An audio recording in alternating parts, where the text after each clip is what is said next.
Okay, so uh what the hell is going on here? Whatever. So um I just shot a 15-minute video and my program here crashed in the middle of it as I was wrapping it up. So nice. I would prefer to just upload that and sell the goof, but if we're going to be professional about it, might as well try again and just keep blabbering. Hold on, let me take a quick drink here. I don't care. I can pull a Marco Rubio and kill my career for 10 years and then make a comeback all of a sudden. Yeah. Okay. So let's try this shit again. First up, Orphans. Yeah. Brawlers, Bastards, and Ballers. 2000, yeah, 2006. So this trio of things, a total of, when you include the two bonus tracks on Bastards that aren't listed, we're at 56 songs here total. So Brawlers is your hard rock and blues tracks. Ballers is your ballads, but of course he mixes different styles, and sometimes he does the he'll do the gravel voice, piece of meat that was, marinated in a bourbon barrel, hung up in the smokehouse, and then shot with a bullet before it was run over, as all music would point out to it. Bastards is the third disc is more of the individual story and joke tales, the narration bits. Think of the main track of Frank's Wild Years, where Tom just talks and discusses this guy's life who goes off the rails before the full studio album and play from '86, and then the studio album happened in '87. Kathleen Brennan wrote it. Uh, you've got some tracks that would pop up on Glitter and Doom Live, predominantly Lucinda and Ain't Going Down to the Well from Brawlers. Road to Peace, the 7-minute track about Israel and Palestine and the Middle East. Uh, Return of Jackie and Judy. I Love Walk Away. Rains on Me. His cover of Sea of Love is pretty damn good. Lie to Me and 219 are really strong off the first track, the first disc. So this trio of albums, these are all songs that are left over from a mixture of other collaborations that Tom did with other artists, or they're leftover tracks from the Wojcik musical and play that just did not end up on Blood Money. A couple of tracks were supposed to be on Alice, which was also another play, uh, but he didn't use it on the album for whatever reason. So you get this mixture of stuff, and covers or allusions to the big blues artist Leadbelly are here as well. It's like uh, the ballad "Fannin Street" is an homage. I think it was called Humphrey's Song or Henry's Song. Don't go to Fannin Street. That's here on the second disc, with the gritty Little Drop of Poison, uh, the more heartfelt Long Way Home, Widow's Grove. I love Goodnight Irene and the Fall of Troy.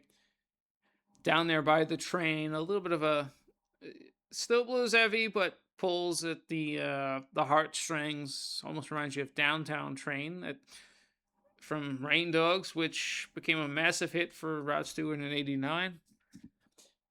The cover of Young at Heart, Frank Sinatra, for those who aren't aware. There's quite a few classic standards here. Besides Young at Heart, like I said, you got Sea of Love, which 50s tune, but of course, Robert Plant's Honey Drippers did the best version. But Tom does it with that bourbon-soaked cigar voice, and it still works. So, and then Bastards, you go to the individual narration tunes. Poor Little Lamb, The Wild Altar Boy, really dark and seedy. King Kong, We get another like Frank's Wild Years. You get Spidey's Wild Ride, Dog Door. Even for these are even for a narration song. This is that different cabaret blues, hard rock, and weird, almost industrial sounds as well. Army Ants. Well, Army Ants is about just literally army ants picking apart another creature and other stuff. There's a cover of Hi Ho from Snow White. This is this is a collection of oddities and things, and honestly, Bottom of the World,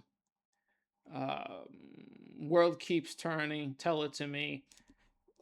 These are all great selections. Each album is a sequester of just particular styles and messages and points. Really check this out for all the lost tunes. And I mention that because we go to Glitter and Doom Live, which is a document of the 06, 07, and the 08 tour. This came out in 2009. I haven't listened to disc 2, which is Tom Tales, which is a collection of all the little anecdotes and comedy stories and other general stories that Tom Waits was delivering on tour to the audience. Because Tom Waits Live is very vaudeville like, where you have that call and response, in between track banter and conversation pieces. Um, which wasn't, I said vaudeville, so I'm talking like Marx Brothers, a little bit of the Three Stooges, but then you get into BB King and Lead Belly. Just the people who would talk sitting in the club.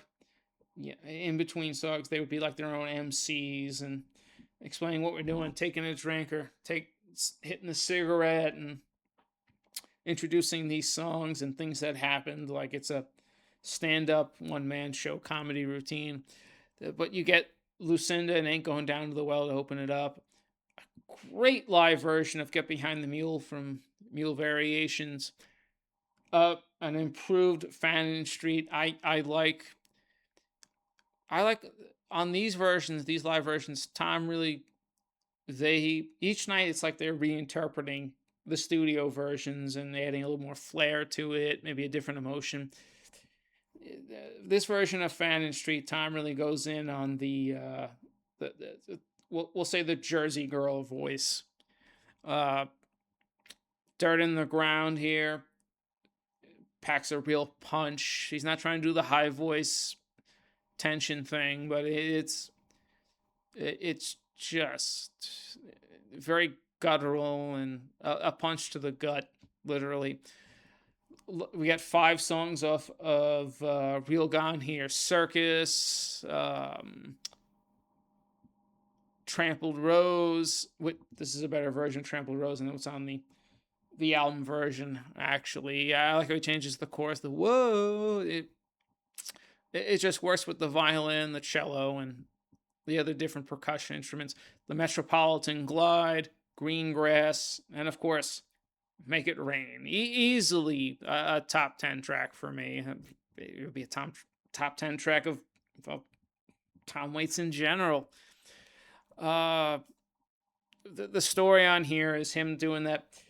He's talking about, he went on Letterman around this time, and he jokes about how he got in trouble for buying things off of eBay. And in this instance, it's that same bit from Letterman. He's talking about he spent too much on the dying breath of Henry Ford in a bottle. I really love this version of Going Out West, and the crowd takes off because everyone knows that song by now. The parts you throw away from Blood Money, Falling Down's here too. If I'm not mistaken, Falling Down's from Blood Money as well, or is it? Or was that Black Rider?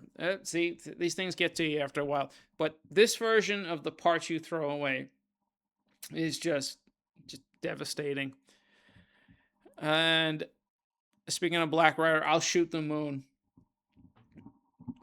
It sounds almost exactly like the studio version, but He Tom goes a little more Sinatra with it.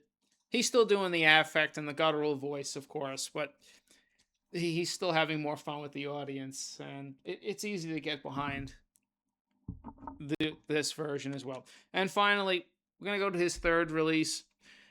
This came out in '75. This was between Hardest Saturday Night and the full baritone, guttural, cigar, smokehouse, whiskey voice that he would do on Small Change in '76. But this is Nighthawks at the Diner, '75, on the Asylum Records, imprint of Elektra, and by the early '80s, if I'm not mistaken, Elektra kind of got picked up. No, late '80s, Elektra got picked up by Warner. So that's what makes the pairing for Bad As Me, when the anti label that Kathleen and Tom created had to sign back up to get distribution for Bad As Me. It made it important because it was the first release since the late '80s that he was back on Warner, and then by extension Elektra. So for this, I said vaudeville for Glitter and Doom Live. Yeah, this is the debut of the intimate, small, like, clubs or studio shows. Actually, what this was, with a bunch of session players. But Tom debuting the voice, if you will, not full blown, but starting to tinker with it. And this is more of your conversational piece meets stand up, one man band type of work. So the emotional weather report on a foggy night, talking about having eggs and sausage for breakfast after a long night of drinking. And as he says in the intro, at some point you start assaulting yourself around 3 o'clock in the morning. Warm beer and cold women, spare parts 1 and 2. The irony of hearing how he's going to be better off without a wife, and then you go forward 4 years. It's like, oops. Yeah.